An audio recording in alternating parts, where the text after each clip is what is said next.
Hi guys, nagawa mo na ba ito? Magluto tayo ng sardinas na may upo, na may miswa.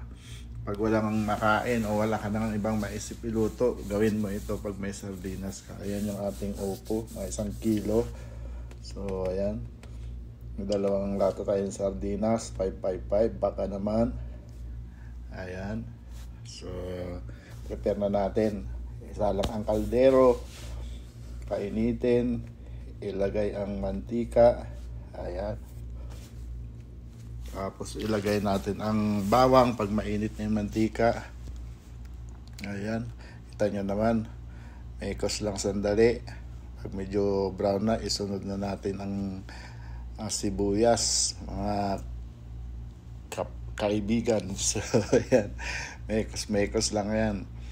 Pag nagisa na yan, ilagay na natin yung sardinas. Hindi ko naipakita yung paglagay ko ng sardinas. 2 latang sardinas yan.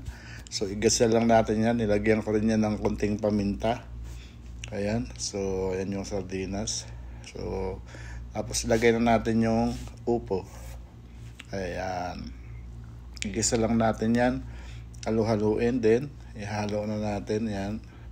So pagdating sa panimpla, patis lang ang pwedeng ilagay. Nasa inyo na kung paano yung ng alat sa inyo, no? O kasi matabang ako. So ito yung miswa na gagamitin natin. Haluan natin. So para maiba naman, minsan kasi hipon nilalagay, pero ito para maiba naman. Kumbaga ito ay budget meal. Mura lang ang magagastos mo pero masarap na siya. 'Di ba? So ayan. Tapos, so ganyan lang, tapos ready na. So kainan na.